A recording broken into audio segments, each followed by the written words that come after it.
ಈ ಚಿತ್ರದಲ್ಲಿ ನಾನು ಆಗ್ಲೇ ಹೇಳಿದಾಗೆ ಯುದ್ಧ ಬರುತ್ತೆ, ಕಣ್ಣೀರು ಬರುತ್ತೆ, ಪ್ರೇಮ ಪ್ರಕರಣಗಳಿದೆ. ಇದರಲ್ಲಿ ಪ್ರಮುಖ ಪಾತ್ರ ಸುಬ್ಬಯ್ಯ ನಾಯ್ಡು ಅವರು ಮಾಡಿದಾಗ ಅವ್ರಿಗಾಗಲೇ ವಿವಾಹ ಆಗಿತ್ತು. ಈಗೇನಿದೇನೋ ಅಪರಾಧ ಅಲ್ಲ ಈಗ ಅಂತ ವಿಚಾರಗಳನ್ನ ಹಂಚ್ಕೊಳ್ಳೋದು. ಇದರ ಇನ್ನಿಬ್ಬರು ಪ್ರಮುಖ ನಟಿಯರು ಲಕ್ಷ್ಮೀಬಾಯಿ ಮತ್ತು ಕಮಲಾಬಾಯಿ, ಅಕ್ಕ ತಂಗಿಯರು. ಲಕ್ಷ್ಮೀಬಾಯಿಗೆ ಆರಂಭದಲ್ಲಿ ಸುಬ್ಬಯ್ಯ ನಾಯ್ಡು ಅವರು ಹೇಳಿರ್ತಾರೆ, ನೀನು ಸತಿ ಸುಲೋಚನದ ಪಾತ್ರ ಮಾಡಬೇಕು ಅಂತ ಹೇಳಿರ್ತಾರೆ. ಆದ್ರೆ ನಿರ್ಮಾಪಕರಿಗೆ ಒಂದು ಆಸೆ ಇರುತ್ತಲ್ಲ, ತಮ್ಮ ಕಡೆಯವ್ರನ್ನ ಯಾರಾದ್ರೂ ಸೇರಿಸ್ಬೇಕು ಅಂತ. ನಿರ್ಮಾಪಕರು ಚಮನ್ ಲಾಲ್ ಡೋಂಗಾಜಿ ಮತ್ತು ಶಾ ಅವರು ಡೋಂಗಾಜಿನೇ ಅಣ್ಣ ತಮ್ಮದ್ರು. ಅವ್ರಿಗೆ ಆಸೆ ಇರುತ್ತೆ ನಮ್ಮ ಕಡೆ ಹೀರೋಯಿನ್ ಹಾಕ್ಬೇಕು ಅಂತ. ಅವರು ತ್ರಿಪುರಾಂಬನೇ ನೀವು ಸತಿ ಸುಲೋಚನೆಗೆ ಹಾಕ್ಬೇಕು ಅಂತಾರೆ. ಹಾಗಾಗಿ ತ್ರಿಪುರಾಂಬ ಅನಿವಾರ್ಯವಾಗಿ ನಿರ್ಮಾಪಕರ ಒತ್ತಾಯದ ಮೇರೆಗೆ ಸತಿ ಸುಲೋಚನದ ಪಾತ್ರಕ್ಕೆ ಆಯ್ಕೆ ಆಗ್ತಾರೆ.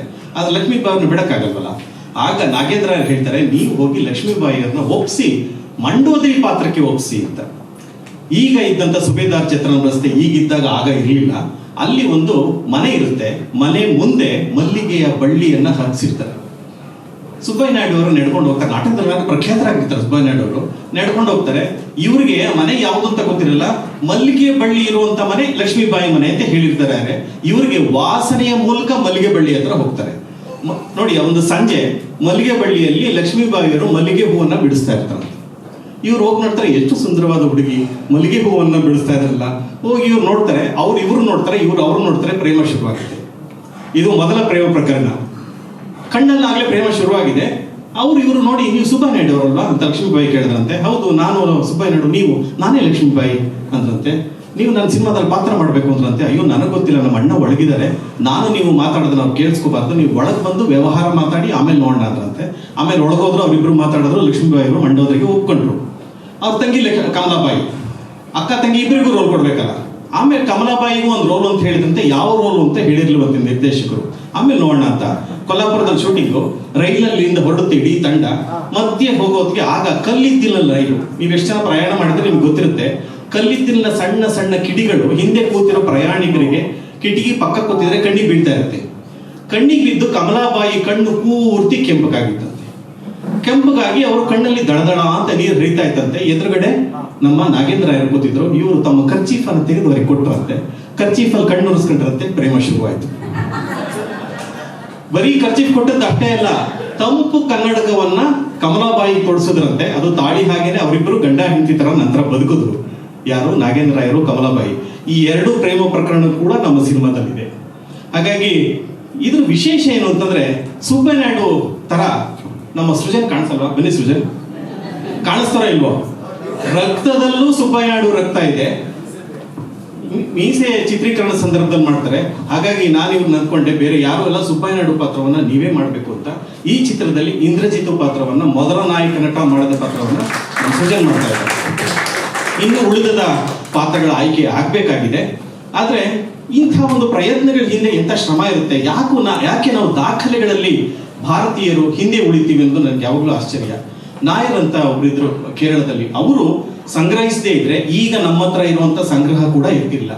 ಕನ್ನಡದಲ್ಲಿ 1934 ಮೊದಲನೇ ಸಿನಿಮಾ, 1944 ಮುಂದೆ 15 ಸಿನಿಮಾಗಳ ನಿರ್ಮಾಣ ಆಗುತ್ತೆ. 34ರಿಂದ 44ರಲ್ಲಿ 15ರಲ್ಲಿ ನಮ್ಮ ಹತ್ರ ಈಗ ಲಭ್ಯ ಇರುವಂತದ್ದು 1941ನೇ ಇಸವಿಯಲ್ಲಿ ತಯಾರಾದ ವಸಂತ ಸೇನ. ಅದೊಂದೇ ಲಭ್ಯ ಇರೋದು. ಅದರ ಹಿಂದಿನ 8 ಚಿತ್ರಗಳು ಬರೀ ಸ್ಥಿರ ಚಿತ್ರಗಳು ಇದ್ದೇವೆ ಹೊರತು ನಮ್ಮ ಹತ್ರ ಏನೂ ಲಭ್ಯ ಇಲ್ಲ. ನಂತರ ಬಂದದ್ದು ಅನಂತರ ವಾಣಿ ಬಂತು. 1943ರಲ್ಲಿ ವಾಣಿ ಇದೆ, ವಸಂತ ಸೇನಾ ಇದೆ. ಇವೆರಡು ಚಿತ್ರಗಳನ್ನ ಆರ್ಕೈವ್ ಮಾಡಿಟ್ಟಿದ್ದಾರೆ. ಯಾಕೆ ನಮ್ಮಲ್ಲಿ ಆರ್ಕೈವ್ ಅದಕ್ಕೆ ಪ್ರಾಮುಖ್ಯತೆ ಪಡ್ಕೊಂಡಿಲ್ಲ ಅನ್ನೋದ್ರ ಬಗ್ಗೆ ಒಂದಿಷ್ಟು ಬೆಳಕು ಚೆಲ್ಲಬೇಕು, ಇದರ ಮಹತ್ವವನ್ನು ಹೇಳಬೇಕು ಅಂತ ಗಿರೀಶ್ ಕಾಸರಳ್ಳಿ ಅವರಲ್ಲಿ ನಾನು ಕೇಳ್ಕೊತೀನಿ.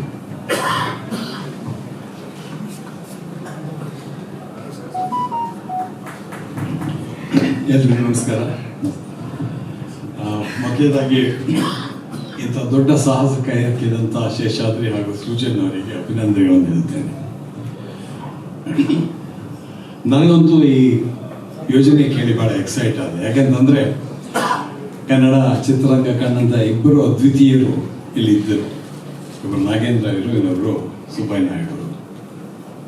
ನಾನು ನಾಗೇಂದ್ರ ಇವರು ಮುಖತಃ ಭೇಟಿ ಆಗಿದ್ದೇನೆ. ಯಾಕಂತಂದ್ರೆ ಅವರು ಆದರ್ಶ ಫಿಲ್ಮ್ ಇನ್ಸ್ಟಿಟ್ಯೂಟ್ನಲ್ಲಿ ಪ್ರಿನ್ಸಿಪಲ್ ಆಗಿದ್ದಾಗ ಯಾವುದೋ ಒಂದು ಕಾರಣಕ್ಕೆ ನಾನು ಅವ್ರನ್ನ ಹೋಗಿದ್ದು ಮೀಟ್ ಮಾಡಬೇಕಾಗ್ತಂತು. ಹಾಗಾಗಿ ನಾಗೇಂದ್ರ ಜೊತೆಗೆ ಒಡನಾಟ ಇರಲಿಲ್ಲ, ಆದರೆ ಅವ್ರನ್ನ ನೋಡಿದ್ದೇನೆ ಅನ್ನುವ ಸಂತೋಷ ಇತ್ತು. ಆದರೆ ಸುಬ್ಬಯ್ಯನಾಯ್ಡು ಅವ್ರ ಬಗ್ಗೆ ಆ ಮಾತಾಡೋಕ್ಕೆ ಸಾಧ್ಯ ಇಲ್ಲ, ಯಾಕಂದ್ರೆ ಸುಬ್ಬಯ್ಯನಾಯ್ಡು ಅವ್ರು ನೋಡೇ ಇರಲಿಲ್ಲ. ಹಾಗಂತ ಹೇಳಿ ಸುಬ್ಬಯ್ಯನಾಯ್ಡು ಮನೆಯವರು ಎಲ್ಲರೂ ನನಗೆ ಪರಿಚಯ. ಲೋಕೇಶ್ ಅವ್ರ ಪರಿಚಯ ಇತ್ತು, ಗಿರಿಜಾ ಅವ್ರ ಪರಿಚಯ ಇತ್ತು, ಬಂಗಾರಮ್ಮನವ್ರ ಪರಿಚಯ ಇತ್ತು, ಸೃಜನ್ ಮತ್ತು ಇವಂತೂ ಭಾಳನೇ ಚೆನ್ನಾಗಿ ಪರಿಚಯ ಇದೆ. ಹಾಗಾಗಿ ಇವ್ರು ಹೇಗಿರ್ಬೋದು ಅಂತ, ಯಾಕಂದ್ರೆ ನಾನು ಒಂಥರ ಅವ್ರ ಬಗ್ಗೆ ಅನೇಕ ಕಥೆಗಳನ್ನು ಕೇಳಿದ್ದೆ. ಅವರು ರಂಗದ ಮೇಲೆ ಬಂದರೆ ಇಡೀ ಜನಸ್ತೋಮ ಒಂಥರ ಕಂಪನ ಆಗ್ತಾ ಇತ್ತು ಅಂತ ಹೇಳಿ ಸುಬ್ಬಯ್ಯನಾಯ್ಡು ಅವರ. ಹಾಗಾಗಿ ಅದು ಹೇಗಿರ್ತಿರ್ಬಹುದು ಅಂತ ಯೋಚನೆ ಮಾಡ್ತಾ ಇದ್ದಾರೆ. ಅಂಥ ಟೈಮಲ್ಲಿ ಇಂಥ ಒಂದು ಯೋಜನೆ ಹಮ್ಮಿಕೊಂಡಿದ್ದಿಲ್ಲ. ಸುಬ್ಬಯ್ಯನಾಯ್ಡು ಅವ್ರು ನೋಡೋಕ್ಕಾಗದೇ ಇದ್ರು ಅವರ ಮೊಮ್ಮಗನ ಮೂಲಕ ಸುಬ್ಬಯ್ಯನವ್ರನ್ನ ಕಲಿಸ್ಕೋಬೋದಲ್ಲ, ಅದಕ್ಕಾಗಿ ನಾನು ಈ ಸಿನಿಮಾದಾಗ ಅನೇಕ ಹೆಗ್ಗಳಿಕೆಗಳಿದೆ. ಅದನ್ನು ಚಹಾ ರಘುನಾಥ್ ಅವರು ತಮ್ಮ ಪುಸ್ತಕದಲ್ಲಿ ದಾಖಲಿಸಿದ್ದಾರೆ.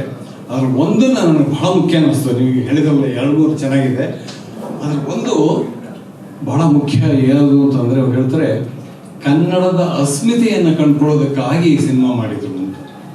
ವಿಷಯ ಫೌಂಡ್ ಇಟ್ ತುಂಬ ಬಹಳ ಬಹಳ ಮುಖ್ಯ. ಯಾಕಂದ್ರೆ ಕನ್ನಡದ ಅಸ್ಮಿತೆ ಅಂದರೆ ಏನು, ಇದು ಆರ್ಕೈವ್ಗೆ ಸಂಬಂಧಪಟ್ಟಿದೆ. ಯಾಕಂದ್ರೆ ಕನ್ನಡಕ್ಕೆ 1930 ನಾನು ಗಟ್ಸಾದ ಮಾಡಿದಾಗ ಕೂಡ ನಾವು ಮಡ್ರಾಸ್ನಲ್ಲಿ ಹೋಗಿ ಮಾಡಬೇಕಾಗಿತ್ತಲ್ಲ, ನಮಗೆ ಇದು ಏನೋ ಸ್ಟುಡಿಯೋ ಕೂಡ ಕೊಡ್ತಿರ್ಲಿಲ್ಲ. ಆಶ್ಚರ್ಯ ಆಗೋದು, ಘಟಶ್ರಾದ್ದದ ಮಿಕ್ಸಿಂಗು 15 ದಿವಸ ಮಾಡಿದ್ದೀವಿ. ಪ್ರತಿ ದಿವಸ 12 ಗಂಟೆ ರಾತ್ರಿಗೆ ಟೈಮ್ ಕೊಡೋರು. ಕೊಟ್ಟರೆ ಒಂದು ಅರ್ಧ ರೀಲು ಅಥವಾ 1/4 ರೀಲ್ ಮಾಡ್ತಿದ್ದಂಗೆ ಸಾಕು ನಾಳೆ ಮಾಡೋಣ ಅಂತ, ಯಾಕಂದ್ರೆ ಅಷ್ಟೊಂದು ಸುಸ್ತಾಗಿರೋದು. ಹಾಗಾಗಿ ಕನ್ನಡಕ್ಕೆ ಆ ತರಹದ ಒಂದು ಅವಗಣನೆ ಇದ್ದ ಸಂದರ್ಭದಲ್ಲಿ ಯಾವಾಗ 60s 30s ಏನಾಗಿದ್ದಿರ್ಬೋದು, ಕನ್ನಡದಲ್ಲೇ ಬೇಗ ಸಿನಿಮಾನೇ ಆಗಿಲ್ಲ. 33 ಆಗಿತ್ತು, ಆಗಾಗಲೇ ಉಳಿದೆಲ್ಲ ಭಾಷೆಗಳಲ್ಲೂ ಸಿನಿಮಾ ಆಗ್ಬಿಟ್ಟಿತ್ತು. ಅಂಥ ಸಮಯದಲ್ಲಿ ನಾಗೇಂದ್ರರಿಗೆ ಒಂದು ಬಹಳ ಹುಚ್ಚಿತ್ತಂತೆ ಕನ್ನಡದ ಅಸ್ಮಿತೆ, ಕನ್ನಡವನ್ನು ಮೆರೆಸ್ಬೇಕು ನಾನು ಅಂತ. ಅವಾಗ ಸುಬ್ಬಯ್ಯನಾಯ್ಡು ಅವ್ರ ಜೊತೆ ಹಂಚ್ಕೊಂಡ್ರು. ಕೊನೆಗೆ ಅದಕ್ಕೆ ದುಡ್ಡು ಹಾಕಿದ್ರು ಕೂಡ ಕನ್ನಡದವರಲ್ಲ, ಶಮನ್ಲಾಲ್ ದುಂಗಾಜಿಯವರು. ನೋಡಿ, ಕನ್ನಡ ಸಿನಿಮಾದ ನೀವು ಈ ಇತಿಹಾಸ ನೋಡ್ತಾ ಹೋದ್ರೆ ಸುಮಾರು ಸಲ ಅದು ಬೇರೆ ಬೇರೆ ಭಾಷೆಯವರಿಂದ ಕನ್ನಡ ಉಳಿದಿದೆ. ಅದು ಇವತ್ತರಿಗೂ ಅದೇ ನಡ್ಕೊಂಡು ಬಂದಿದೆ. ಈ ಪ್ರಶ್ನೆ ನಾವು ಮತ್ತೆ ಮತ್ತೆ ಕೇಳ್ತೇನೆ ಹೋಗಬೇಕು. ಹಾಗಾದ್ರೆ ಕನ್ನಡದ ಅಸ್ಮಿತೆ ಅಂತಂದ್ರೆ ಏನು, ಯಾಕೆ ಇದರ ಬಗ್ಗೆ ನಾವು ಯೋಚನೆ ಮಾಡ್ತಾ ಇಲ್ಲ ಅಂತ ಹೇಳಿ. ಸೊ ಈ ಮೂಲಕ ಆ ಸಿನಿಮಾ ಅದಕ್ಕೆ ಸಿನಿಮಾದ ಒತ್ತು ಕೊಡಲಿ ಅಂತ ನಾನು ಕೇಳ್ತಾ ಹೋಗ್ತೇನೆ. ಎರಡನೇದು ಬಹಳ ಮುಖ್ಯವಾದ ಇದು ಅಂತಂದರೆ ಸತಿ ಸುಲೋಚನವೇ. ನನಗೆ ಆ ಸಿನಿಮಾದ ಬಗ್ಗೆ ಏನೂ ಗೊತ್ತಿಲ್ಲ, ನಾನು ಚಹಾ ರಘುನಾಥ್ ಅವರ ಪುಸ್ತಕದಲ್ಲಿ ಇರುವ ಇದು ಬರುತ್ತೆ. ಒಂದು ಸಂಭಾಷಣೆಯನ್ನು ಅವರು ಮತ್ತೆ ಮತ್ತೆ ಇದು ಹೇಳ್ತಾರೆ. ಸುಲೋಚನ ಮತ್ತು ಇದ್ರ ಬಗ್ಗೆ ಸೀತೆಯ ಬಗ್ಗೆ ಅನುಕಂಪದಿಂದ ಆಡುವ ಮಾತುಗಳಿದೆಯಲ್ಲ, ಅದು ಇವತ್ತಿನ ಫೆಮಿನಿಸ್ಟ್ ಇವರು ಆಡುವ ಮಾತುಗಳ ಥರ ಇದೆ. ಅಂದರೆ ನೋಡಿ, ಈಗ ಕನ್ನಡ ಇದು ಭಾರತೀಯ ಇತಿಹಾಸದ ಬೇರೆ ಬೇರೆ ಇದನ್ನು ನೋಡ್ತಾ ಹೋದರೆ ಪುರುಷ ಕೇಂದ್ರಿತ ಕಥೆಗಳು ಬಹಳ ಇದೆ. ಭಕ್ತ ಧ್ರುವ ಕನ್ನಡದ ಮೊದಲ ಸಿನಿಮಾ ಆಗಬೇಕಾಗಿದ್ದು ಭಕ್ತ ಧ್ರುವ, ಅದಾಗದೇ ಇದಾಯ್ತಲ್ಲ. ಭಕ್ತ ಧ್ರುವ ಕೂಡ ಒಂದು ಪುರುಷ ಕೇಂದ್ರಿತ ಇದುವೆ. ಆದರೆ ಒಂದು ಸ್ತ್ರೀ ಕೇಂದ್ರಿತ ಸಿನಿಮಾವನ್ನು ಮೊದಲ ಸಿನಿಮಾಗೆ ಆಗಿದ್ದಿದ್ದೆಲ್ಲ ಅದನ್ನು ಇಂಟರ್ಪ್ರಿಟ್ ಮಾಡುವ ಕ್ರಮವೇ ಇವತ್ತಿನ ಇದಿದೆ. ಅದರಲ್ಲಿ ಸ್ತ್ರೀ ಸಂವೇದನೆಗಳೆಲ್ಲ ಕಾಣ್ತದೆ. ಎರಡನೇದೇನು ಅಂತಂದರೆ, ಸ್ತ್ರೀ ಸಂವೇದನೆ ಮಾಡೋದಾಗಿದ್ದರೆ ಸಾವಿತ್ರಿ ಮಾಡ್ಬೋದಿತ್ತು, ಅಥವಾ ಸೀತೆನೇ ಮಾಡ್ಬೋದಿತ್ತು. ಸುಲೋಚನೆ ಯಾಕೆ ಮಾಡಿದ್ರು ಅಂತಂದರೆ ಇದ್ರ ಬಗ್ಗೆ ಮತ್ತೆ ಭಾಳ ಶೇಷಾದ್ರಿ ಭಾಳ ಚೆನ್ನಾಗಿದೆ ಕಥೆ, ಇನ್ಸಿಡೆಂಟ್ಗಳನ್ನು ನರೇಟ್ ಮಾಡಿದ್ರಲ್ಲ. ಹಾಗಾಗಿ ಉಪ ಕಥೆಗಳನ್ನು ಅಥವಾ ಏನಂತ ಅದನ್ನು ಪ್ರಧಾನ ದಾರಿ ಅಲ್ಲೇ ಇರುವಂಥ ಕೆಲವು ಇದನ್ನು ಇಟ್ಕೊಂಡು ಮಾಡೋದಿದೆಯಲ್ಲ, ಅದು ಕನ್ನಡದಲ್ಲಿ ಅವಾಗಿಂದಲೂ ಬಂದಿತ್ತು. ಅದು ಬಂಡಾವೆ ನರಹರಿ ಶಾಸ್ತ್ರಿಗಳದ್ದು ಬಹಳ ಯಶಸ್ವಿ ನಾಟಕ ಅಂತದ್ದು, ಅದು ಕೂಡ ಬಹಳ ಮುಖ್ಯ. ಹಾಗಾಗಿ ಇದನ್ನೆಲ್ಲ ಕೆಲವು ಸಲ ದಾಖಲಿಸಬೇಕು ಅನ್ನೋದು ನನಗೆ ಆಗ್ತಾ ಹೋಗುತ್ತೆ. ಆವಾಗ ಹೇಗೆ ಕನ್ನಡದವರು ಆಗಿನ ಕಾಲದಲ್ಲೂ ಬಹಳ ಭಿನ್ನವಾಗಿ ಯೋಚನೆ ಮಾಡ್ತಾ ಇದ್ರು ಅಂತೇಳಿ. ಆರ್ಕೈವಿಂಗ್ ಬಗ್ಗೆ ಹೇಳಿದ್ರಿ. PK ನಾಯರ್ ಅವರು ಇಲ್ಲದೇ ಇದ್ದಿದ್ದ ಬಹುಶಃ ಈಗಿರುವಷ್ಟು ಸಿನಿಮಾಗಳು ಲಭ್ಯ ಇರ್ತಿರ್ಲಿಲ್ಲ. PK ನಾಯರ್ ಯಾರೋ ಹೇಳಿದ್ರಂತೆ, ಶಿವರಾಮ್ ಕಾರಂತರು ನಿರ್ದೇಶಿಸಿದ ಭೂತಗಳ ರಾಜ್ಯನೋ ಡೊಮಿನಿಗನೋ ಎಲ್ಲೋ ಶ್ರೀಲಂಕಾದಲ್ಲಿ ಒಂದು ಕಾಪಿ ಇದೆ ಅಂತ. ಎಷ್ಟು ಶ್ರಮ ಹಾಕಿದ್ರು ಅಂದ್ರೆ ಅಂತ ತರಿಸ್ಕೊಳ್ಳೋದಕ್ಕೆ ಕೊನೆಗೆ ಸಿಕ್ಕಲೇ ಇಲ್ಲ ಪ್ರಿಂಟ್. ಅವರು ನಮಗೆ ಇದೇ ಸಿಗ್ತಿರ್ಲಿಲ್ಲ, ಯಾವುದೋ ಪಾಲ್ಕೆ ಫಿಲ್ಮ್ ಸಿಗ್ತಿರ್ಲಿಲ್ಲ, ಹರಿಶ್ಚಂದ್ರನೇ ಸಿಗ್ತಿರ್ಲಿಲ್ಲ. ಅದನ್ನ ಈಗ ಶಿವೇಂದ್ರ ಸಿಂಗ್ ದುಂಗನ್ಪುರ್ನ ಡಾಕ್ಯುಮೆಂಟ್ರಿ ಭಾಳ ಚೆನ್ನಾಗಿದೆ, ಹೇಗೆ ಹೋಗಿ ತಗೊಂಬಂದ್ರು ಅವರು ಅಂತ. ಯಾರೋ ಹೇಳಿದ ದೊರಕಲ್ಲಿ ನಾಸಿಕಲ್ಲೆಲ್ಲ ಒಂದು ಕಾಪಿ ಇದೆ ಅಂತ. ಇವರು ಈ ಸಂಜೆ ಹೊತ್ತು ರಾತ್ರಿ ಹೊತ್ತು ಇದು ಹೋಗುತ್ತಲ್ಲ, ಯಾವುದೋ ನ್ಯೂಸ್ ಪೇಪರ್ ಬ್ಯಾನು, ಅದು ಯಾಕಂದ್ರೆ ಗೌರ್ಮೆಂಟ್ ಅವರಿಗೆ ಅದೆಲ್ಲ ಕೊಡೋದಿಲ್ವಲ್ಲ, TADA ಎಲ್ಲ. ಆ ನ್ಯೂಸ್ ಪೇಪರ್ ಬ್ಯಾನಲ್ಲಿ ಹೋಗಿ ಹುಡುಕಿ ಆ ಪ್ರಿಂಟನ್ನು ಹೊತ್ಕೊಂಬರ್ತಾರೆ ಅವರು. ಹಾಗಾಗಿ ಇವತ್ತು ನಮಗೆ 3 ಇಲ್ಲ 4 ಇಲ್ಲ ಸಿಕ್ಕಿ ಉಳ್ಕೊಂಡಿದ್ವಿ. ಆರ್ಕೈವಿಂಗ್ ಆ ಥರದಲ್ಲಿ ಬಹಳ ಮುಖ್ಯವಾದ ಕೆಲಸ. ಯಾಕಂತಂದ್ರೆ ಇತಿಹಾಸ ಅನ್ನೋದು ಕೇವಲ ದಾಖಲೆಗಳಲ್ಲಿಲ್ಲ, ಅದೊಂದು ರೀತಿಯಲ್ಲಿ ಒಳಗಿನಿಂದ ನಮ್ಮಲ್ಲಿ ಒಂದು ಅಸ್ಮಿತೆಯನ್ನು ಹುಟ್ಟಾಗ್ತಾ ಬರುತ್ತಲ್ಲ, ಅದಕ್ಕೆ ಬಹಳ ಮುಖ್ಯವಾಗುತ್ತೆ. ನಾವು ಕನ್ನಡದ ದುರಂತ, ಕನ್ನಡದ ಮುಂಚಿನಿಂದಲೂ ಅಸ್ಮಿತೆ ಇಲ್ಲ ಆ ಥರದ ಚಿತ್ರರಂಗದಲ್ಲಿ. ಅದನ್ನ ಮತ್ತೆ ಮತ್ತೆ ನಾವು ಪುನರುಜ್ಜೀವನಗೊಳಿಸ್ತಾನೆ ಹೋಗ್ಬೇಕು. ಅದು ದುರಂತ ಅಂದ್ರೆ ನನ್ನ ಬಗ್ಗೆನೇ ಹೇಳೋದಾದ್ರೆ, ನಾನು ಮಾಡಿರೋ 16 ಸಿನಿಮಾಗಳಲ್ಲಿ 10 ಸಿನಿಮಾಗಳ ನೆಗೆಟಿವ್ ಈಗಾಗಲೇ ಹಾಳಾಗಿದೆ. ದ್ವೀಪದವರೆಗೆ ಯಾವ ಸಿನಿಮಾದ ನೆಗೆಟಿವ್ ನಿಮ್ಗೆ ಸಿಕ್ಕೋದು, ಎಲ್ಲ ಏನಿದ್ರು ನಾವು DVD ನೋಡ್ಕೋಬೇಕಷ್ಟೆ. ಆ ಥರದ ಅನಿವಾರ್ಯತೆ ಬಂದು ಹೋಗ್ಬಿಟ್ಟಿದೆ.